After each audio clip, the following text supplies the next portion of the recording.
Again, I am going to just now sit back and get out of your way. Well, thank you, Indiana. It is so good to see you. Welcome to the top 12. We're doing question 2 today, just so that you can prepare while we introduce ourselves, and then we want to have you introduce yourselves. My name is Sue Leeson. I'm a senior justice on the Oregon Supreme Court. Margot? I met with you, I don't remember yesterday or Saturday, but I am Margot Lambert. I am professor of history at the University of Cincinnati, Blue Ash College.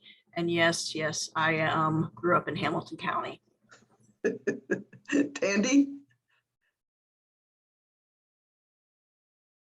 Hi, my name is Tandy McConnell, and this is Jack. He wanted to join us for a minute, but I think I also met with you yesterday, or I think it was yesterday, and had a great experience then. I was a professor of history at Columbia College in South Carolina for many years, and now I am teaching high school students very much like you. I'm honored to be with you, and in another month, I'm going to be driving through your fair state, picking up my daughter in Chicago, who's going to be moving on to Manhattan. So you have a very lengthy state to drive through. I will not hold that against you. And we would like to meet you. Hi, we are Team Indiana. We are all seniors at Fishers High School in Fishers, Indiana. My name is Hannah Moore, and next year I plan to attend Indiana University and study law and public policy. Terrific. Hi, my name is Megan Chen, and next year I plan on attending the University of Southern California to study popular music. Hi, my name is Abby Kilgore. Next year, I will be attending the University of Colorado Boulder to study history and political science. Our fantastic unit advisor is Mr. Robert Dyson, and our fantabulous teacher is Mrs. Liz Paternoster. That's great. Fabulous. What's your school? Fishers High School. Excellent. Thank you so much. All right, let's dive into question 2. The foundation for good government is the rule of law. John Adams wrote, "Good government is an empire of laws." How, if at all, is the rule of law embedded in our founding documents? What challenges to the rule of law, if any, have we experienced in our history? And what ways, if any, has the rule of law been important to the preservation of a free society? We look forward to hearing from you. The founders opened the Declaration of Independence with "all men are created equal." As the colonists believed the British government failed to adhere to rule of law, they embedded it in their national and state constitutions. According to the World Justice Project, the 4 principles of rule of law are just laws, open government, accountability, and accessible and impartial dispute resolution.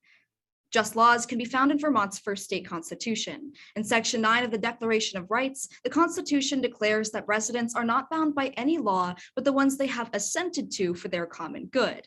Open government is shown by the ability to vote, and thus the ability for citizens to get involved in their government. The first state constitution of Georgia discusses keeping voting convenient for the citizens in Articles 10 and 13. Accountability comes with the executive branch, which would enforce our nation's laws established in Article 2 of the National Constitution. Even this branch, however, is held accountable through impeachment outlined in Article 2, Section 4. Finally, impartial dispute resolution can be found in Article 6, Section 2 of the National Constitution, which establishes the constitutional basis for Marbury versus Madison and allows the Supreme Court to rule on constitutionality of law. Furthermore, many early state constitutions established the right to a trial by jury, such as New York's in Section 41. Challenges to rule of law that we have experienced in our history occur where laws and decisions, as written and actioned, do not convey one or more of the 4 universal principles. The just law principle was challenged in the Jim Crow era. While literacy tests targeted both Black Americans and poor whites, white men had a loophole in grandfather clauses. If they or a relative had the right to vote before 1866, they could also vote. Few Black men could reach this requirement, seeing as they were not recognized as citizens until 1868 with the passage of the 14th Amendment. Many of these principles failed throughout the Elaine Massacre of 1919 and its aftermath. Open government failed here because state officials actively covered up the truth behind the conflict, calling it a Black insurrection rather than acknowledging that Black men were protecting themselves from groups like the KKK. There was no accountability for the vigilantes and federal troops that murdered more than 200 Black men. Lastly, accessible and impartial dispute resolution was challenged, seeing as the Black men did not have a jury of their peers, and trials happened so close to the massacre that they were mob-dominated. This universal principle was corrected with the Supreme Court case Moore versus Dempsey of 1923, in which it was found that the mob-dominated trials deprived the defendants of their due process rights. The rule of law is the only thing that preserves free society because it forces executives to adhere to the law of the land. The United States president is the leader of the free world and as such has massive amounts of power. Our systems to hold the executive accountable do little to restrain this power. It is often our culture of rule of law that holds sway over executives, and this is what holds the government together. Look to the origins of the country, with the emulation of Cincinnatus by Washington in holding power for only a limited time. Presidents succeeding Washington followed in his example until the 40s, with the introduction of the 22nd Amendment in response to FDR's 4 terms. Former Vice President Mike Pence exemplifies the rule of law. On January 6, 2021, he refused to act outside of his constitutional duty, and it is this respect for the rule of law that preserved American election integrity. The American tradition of a powerful executive bending to the will of the courts and furthermore conceding that power after a short term at the desk of the leader of the free world is what keeps our society free. We are finished with our prepared statement and are now ready to answer your follow-up questions. Thank you very much. Tandy, would you like to start? Certainly. So you talked about the courts and the important role that the courts play in maintaining the rule of law. Why do people obey the courts? Why, and particularly, do presidents and governors obey the courts? I mean, the courts have no army, they have no police force, they have no power to compel, and yet, for the most part, people obey them. Why is that, and how does that magic work?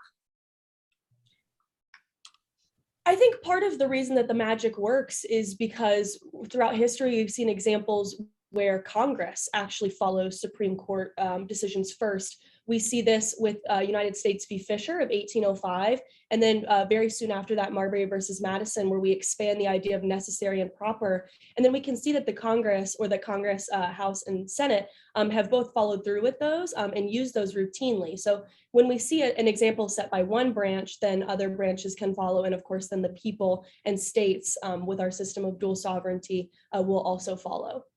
So let me just push you a little bit on that one. Sorry, Tandy, because it's a follow-up. Okay. We also have examples of Congress has said to the court, you've ruled tough. For example, the requirement that agencies lay their rules in front of one house for approval. Supreme Court said you can't do that. Congress continues to do it. How does that respond to this notion of rule of law? Yeah, and we saw this again with President Jackson, who upon hearing rulings from the Supreme Court said they've made their decision and now let them enforce it. And so that's where we talk about our culture of rule of law, which is a little bit more abject, but is so imperative. And this is about the fact that the courts have to maintain their popularity and they have to make decisions that are respectable, that people are willing to follow. It's difficult for the court to make a decision that people will be unwilling to follow. All right. So back to you, Tandy. Sorry. Doesn't the court do that on a regular basis? I mean, the society in the South was remarkably unwilling to follow the court's orders to desegregate. But I thought this brought to mind for me the court's decision that Nixon must turn over the tapes. And, well, a president with remarkably little regard for the rule of law turned over the tapes. And the courts had really very little power to compel him to do that, and yet he did. Does that? Can we therefore assume that we are safe from a government that will begin to ignore the courts? And are we safe from a court that might itself become tyrannical? So as we've clarified that the court doesn't have that many enforcement provisions, a tyrannical court is not quite as dangerous, Hamilton clarifies this in Federalist 78, as a tyrannical executive. And what we see here is that when the court makes a ruling that the president agrees with, this is less dangerous. But in the case of Nixon specifically, we find that popular sovereignty is a check on the executive. And Nixon's popularity was already waning. For him to then proceed to ignore the Supreme Court would only mean that he would not be able to hold public office again. So I think we find that popular sovereignty is another check on our government.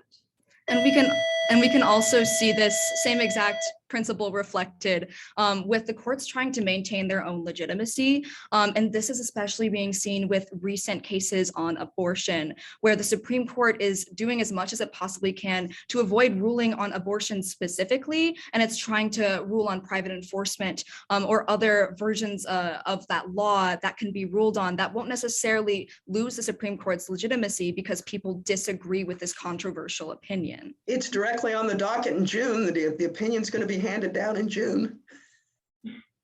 So wonderful. My question is, so you mentioned a lot of presidents and you said, and them obeying the rule of law. A most famous example perhaps is Abraham Lincoln, and a great deal of historians out there support him suspending the writ of habeas corpus. Some of us do not. Some of us see it as him not upholding the rule of law and argue regardless he shouldn't have. What is your take on that?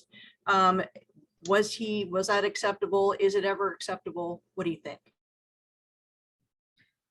So Abraham Lincoln suspending the writ of habeas corpus was a massive expansion of executive power that I feel only has the potential to lead to like dangerous precedent.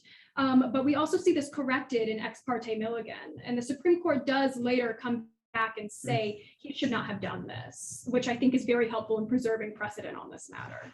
However, we're also seeing a similar thing occur currently with Guantanamo Bay and the war on terror, where these people are being denied their due process rights. And part of that argument is that it's not on US soil. These people are not necessarily American citizens, but this precedent that emergencies can allow us to suspend our rights is a precedent that's continuing, and it's going to continue into the future of this country.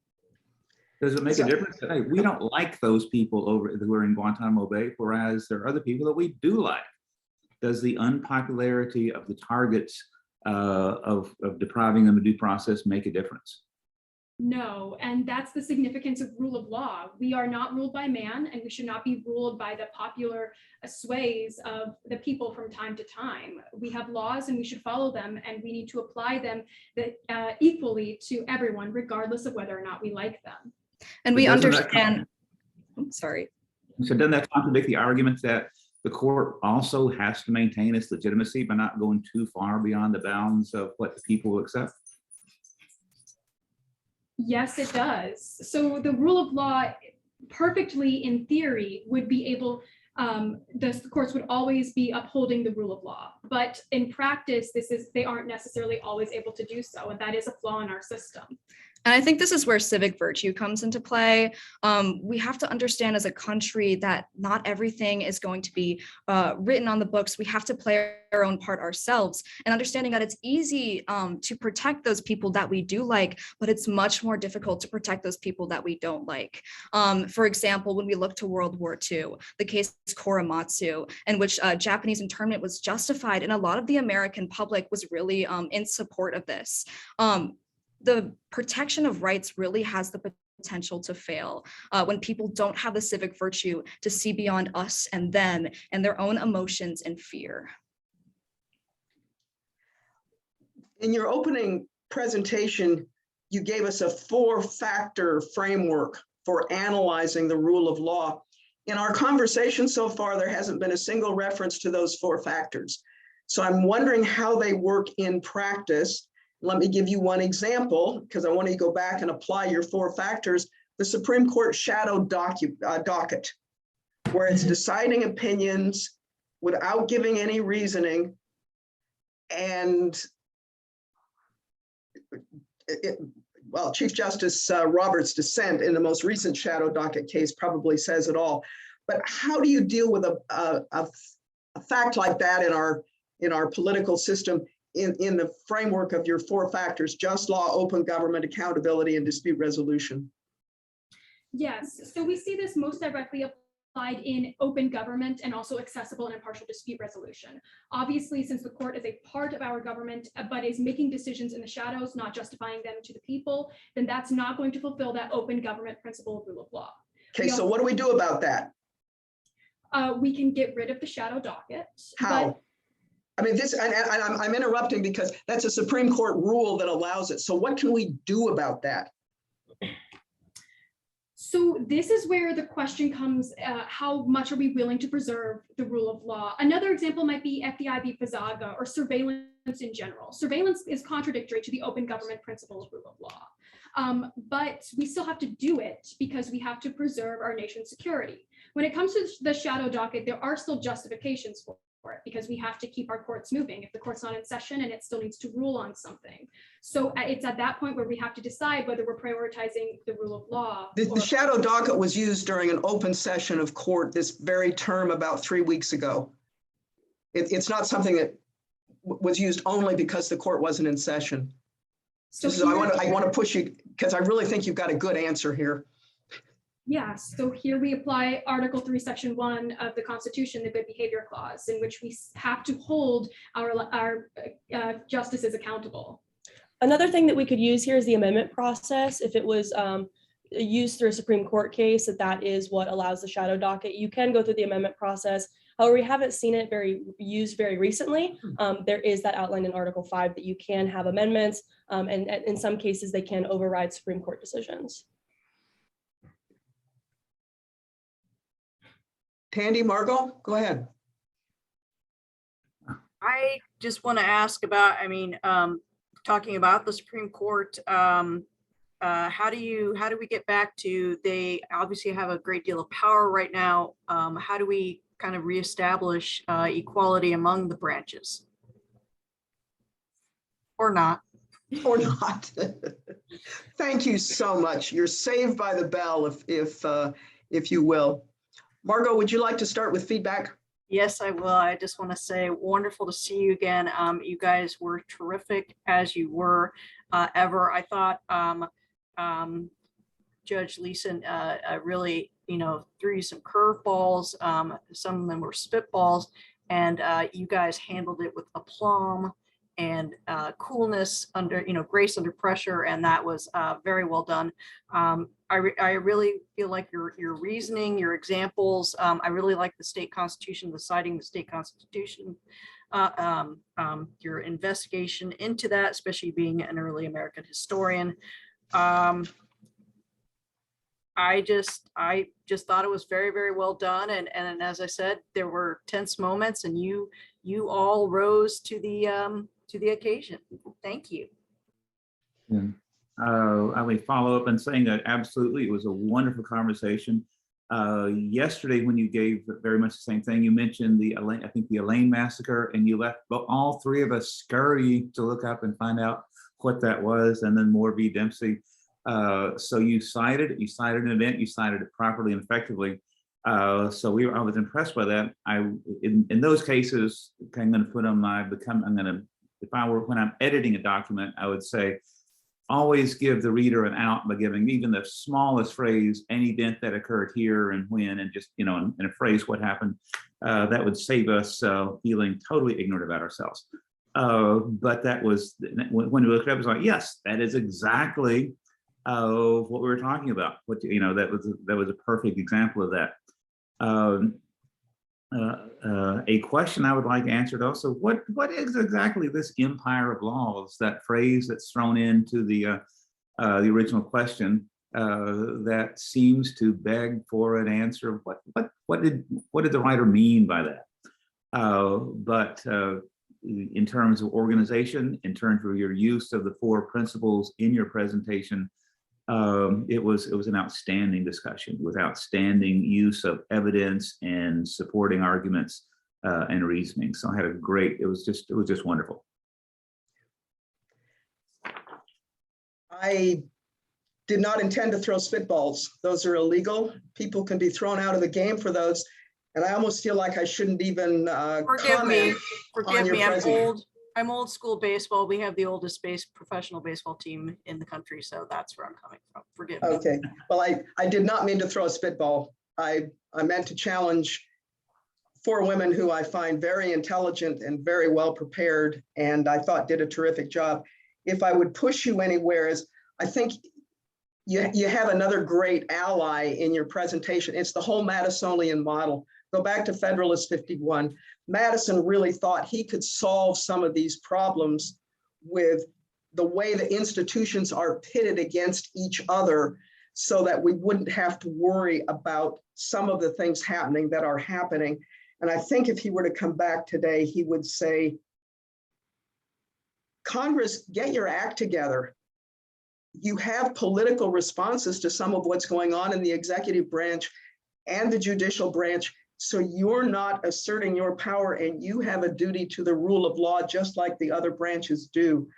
I'm fascinated by the notion of the four principles needing at least one to qualify as sufficient to recognize the rule of law. And that's a framework that I will think about a lot and probably use in the future, that you need one or more in order to be legitimate. So thanks for a great presentation, and sorry again for bad questions.